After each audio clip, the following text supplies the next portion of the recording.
Pero vamos a mirar antes medio y largo plazo y situación sobre todo de cómo se ven estas perspectivas para 2022 con tanta duda en el horizonte. Está con nosotros Sergio López de Uralde, director de Desarrollo de Negocio en España de Grupama Asset Management. Sergio, bienvenido. Muchas gracias.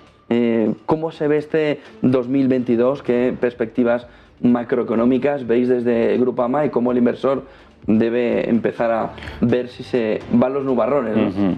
Bueno, si nos centramos en Europa, nuestras previsiones son relativamente optimistas. Venimos de un tercer y cuarto trimestre de 2021 con un crecimiento sólido en Europa debido a la reapertura de la economía, y nuestra estimación para 2022 en Europa es de en torno a un 4 o 5%. Esto principalmente gracias a países como Alemania, Francia o Reino Unido.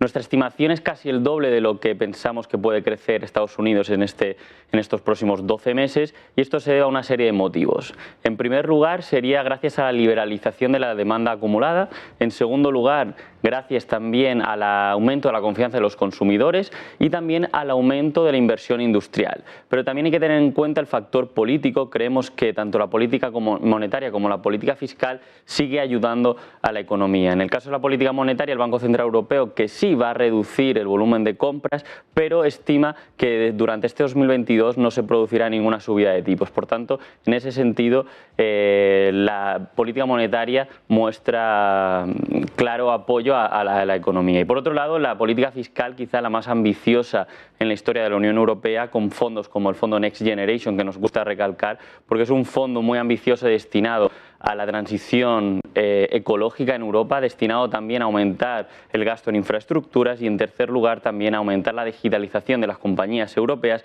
y así que éstas puedan competir mejor frente a las compañías estadounidenses y asiáticas. Sin embargo, estas previsiones optimistas también tienen una serie de incertidumbres y una serie de retos que generarán volatilidad en este 2022.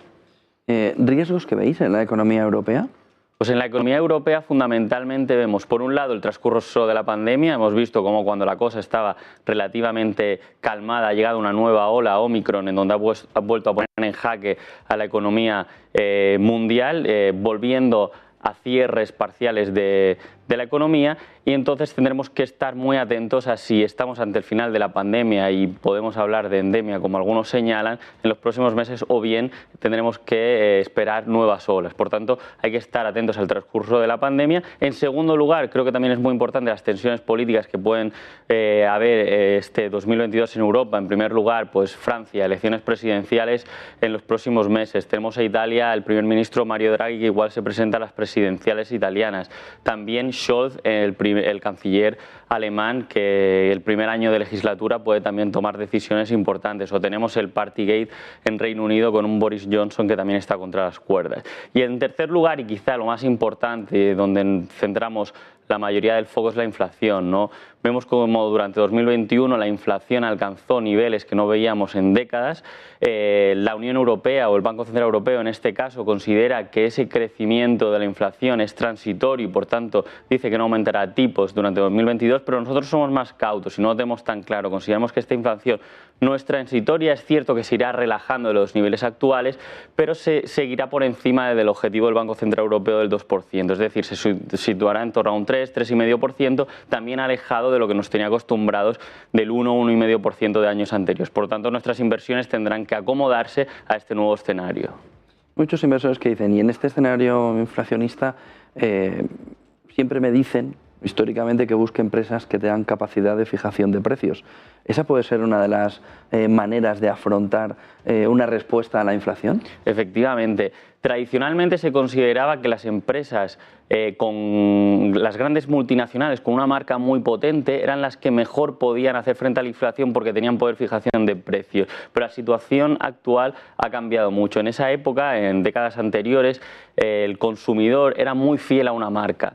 Sin embargo, con la llegada de la globalización y la aparición también de multitud de marcas locales, la situación ha cambiado mucho y ya el consumidor no es tan fiel a marcas concretas. A mí me gusta poner el ejemplo de los cereales. En los años 90 acudías a un supermercado y veías que había una principal marca de cereales con una variedad reducida. Sin embargo, en la actualidad acudes al supermercado y ves multitud de marcas y multitud de tipología de cereales, incluido la marca blanca del supermercado en cuestión, que normalmente trata de hacer ofertas durante el año para fomentar su marca. Entonces estamos ante una situación muy cambiante en donde creemos que en la actualidad las compañías que mejor y más poder de fijación de precios tienen son las pequeñas y medianas compañías que operan en nichos muy concretos de mercado, en donde ese nicho se rige fundamentalmente por la idiosincrasia de esa industria en particular, es decir, por la oferta y demanda de esa industria y no tanto por cuestiones macroeconómicas en donde la inflación tiene mucho que ver. Por tanto, creemos que son esas pequeñas y medianas compañías que operan en nichos de mercado concreto y tienen poder de fijación de precios las que mejor pueden hacer frente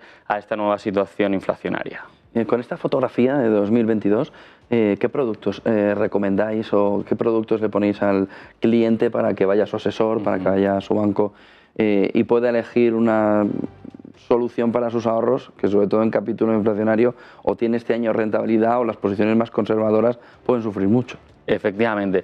Nosotros desde Groupama Asset Management consideramos que la estrategia Avenir, que es una estrategia muy longeva que data del año 94 y que fundamentalmente consta de 3 fondos, pero son 2 fondos los más importantes. Por un lado tenemos el Groupama Avenir Euro, que es un fondo que se centra en pequeñas y medianas compañías de la zona euro, y el GFAN Avenir Europe, que es un fondo que se centra no solo en la zona euro, sino también en regiones como países nórdicos, Reino Unido o Suiza.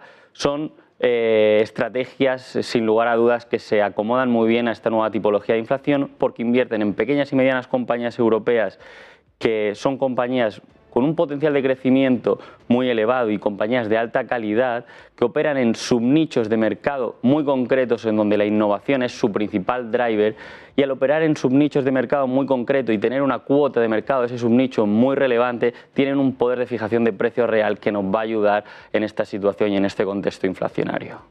Pues muchísimas gracias, nos quedamos también con esa estrategia Avenir Euro. Sergio López de Uralde, director de desarrollo de negocio en España de Groupama Asset Management, ha sido un placer. Muchísimas gracias. Buen día y buen negocio. Gracias. 8:50 de